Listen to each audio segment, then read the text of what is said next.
Salut à tous, soyez tous la bienvenue à Demi Farm. Je suis ravi de vous retrouver une fois de plus pour une nouvelle vidéo. Aujourd'hui, je peux dire que je suis très content parce que on vient d'avoir notre première véritable pluie et nous sommes le 16 mai. Depuis que je suis arrivé, on a eu une petite pluie que nous on appelle pluie des mangues. Parce que quand cette pluie arrive, on voit maintenant les mangues qui commencent à mûrir en grande quantité.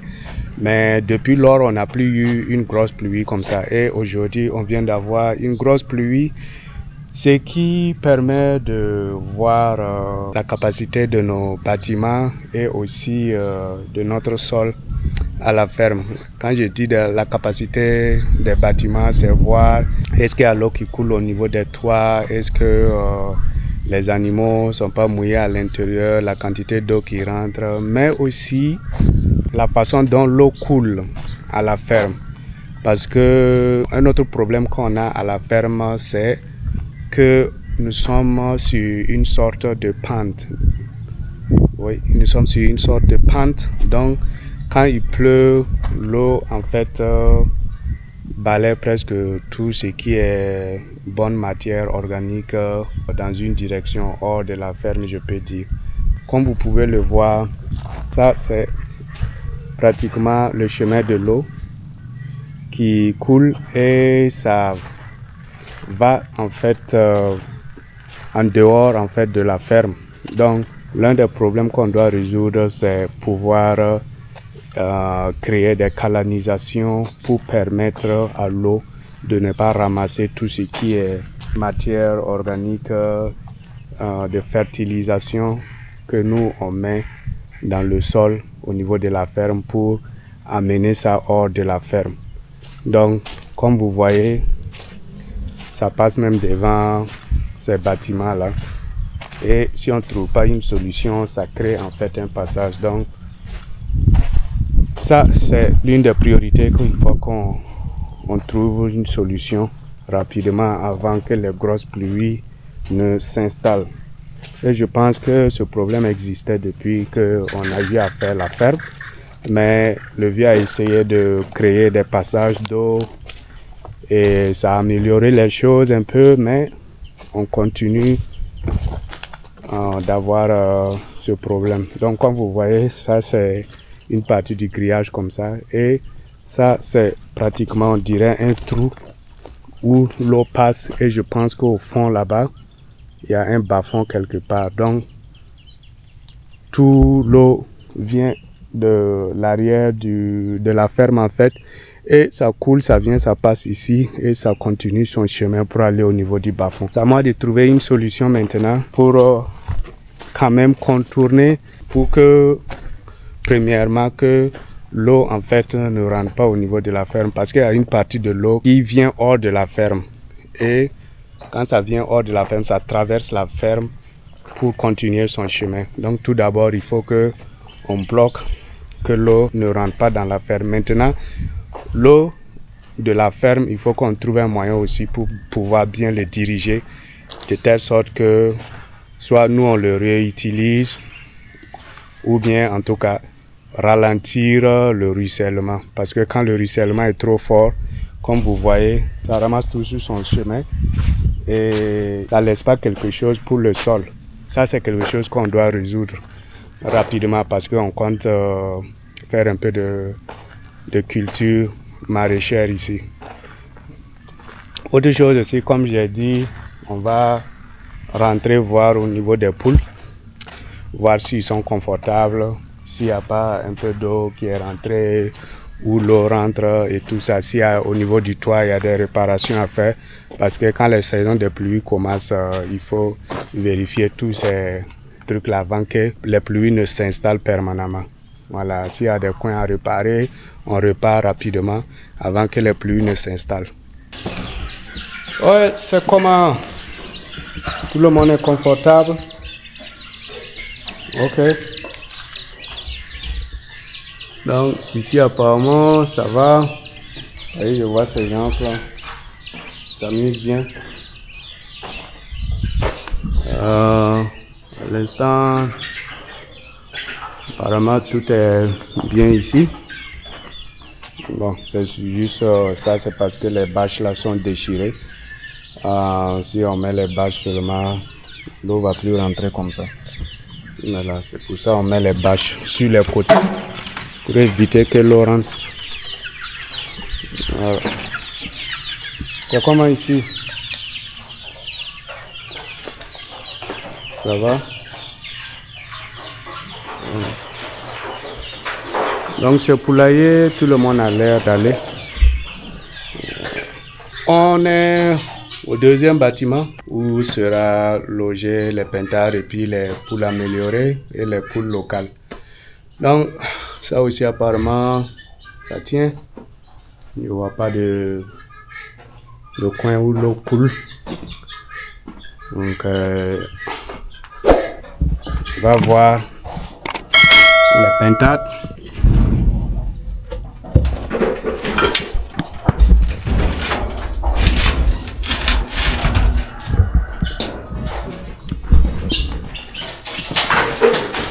Salut les amis, c'est comment votre maison là, ça tient, l'eau coule pas? Qui va faire le rapport? C'est comment? Apparemment c'est sec ici, ce qui est une bonne chose. Souvent c'est le haut là, quand il y a du vent, l'eau peut passer là-bas souvent pour rentrer, mais apparemment bon, tout le monde est au sec. Ce qui est une bonne chose. Maintenant, on va aller jeter un coup d'œil le côté opposé du bâtiment. Parce que ce bâtiment, comme j'ai dit, cette allée sera aménagée pour les poules améliorées. Et les pintards vont rester là où ils sont. Donc, on va aller regarder le côté où sera les poules locales.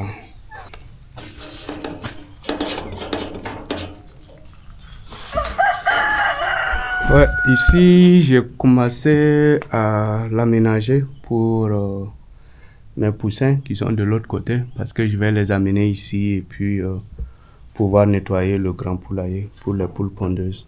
Donc je suis en train d'arranger ce coin là. Il reste à désinfecter et tout avant d'amener les poussins. Donc ça c'est un lot. Et puis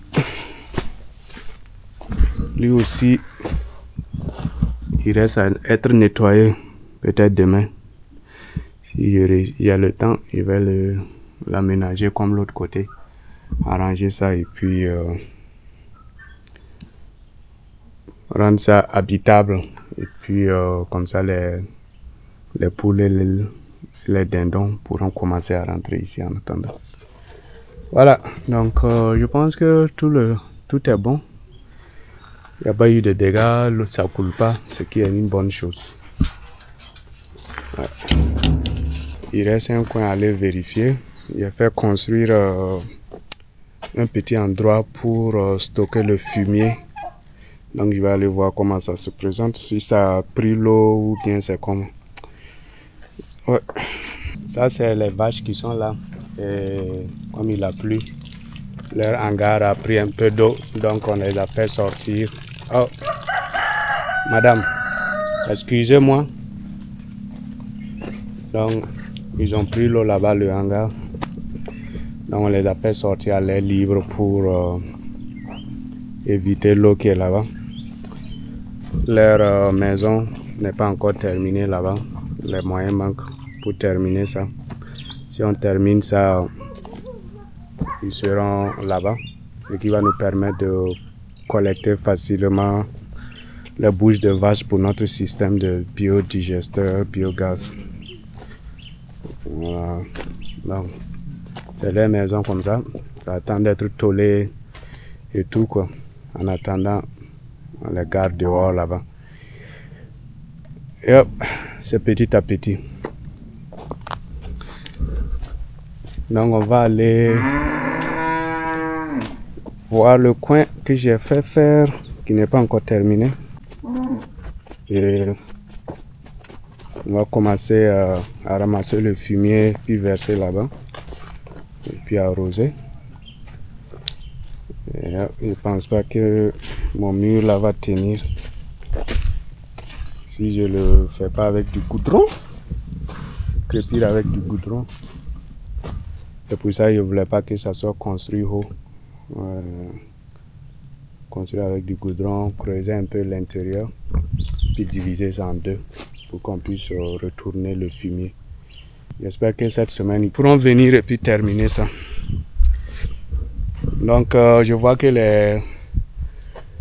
les briques sont en train de s'émietter, donc peut-être il faut que je trouve du goudron. Ils vont en fait mélanger ça avec la terre et puis crépir, parce que ça c'est en banco. Et comme vous le saviez, le banco et puis la pluie, ça va pas trop ensemble. Mais on trouvera toujours une solution. D'accord, donc j'ai fait le tour des infrastructures, j'ai regardé, à part ça qui est en train de s'émietter, bien sûr, parce qu'ils n'ont pas encore terminé avant que les pluies ne commencent. Pourtant, je les pressais pour qu'ils puissent le terminer avant que les pluies, avant les grosses pluies. Mais comme vous le savez, en Afrique, le maçon a trouvé des excuses ces 2 jours-là, qu'il a des problèmes de famille, donc il essaie de gérer ça avant de venir terminer. Donc j'espère que d'ici qu'ils viennent, ça sera toujours debout, afin qu'ils puissent au moins crépir ça, et pour que ça tienne au moins une saison. D'accord les amis, donc c'était le tour de la ferme pour voir les infrastructures. Tout le monde, tout tient, sauf les solutions qu'on doit trouver au sol pour éviter que l'eau emporte tout ce qui est bonne terre de la ferme. Voilà, donc c'est ça qu'il y a à faire comme urgence. D'accord, donc c'était tout et merci d'avoir été avec moi durant toute cette vidéo. Portez-vous bien, à la prochaine vidéo. Bye bye.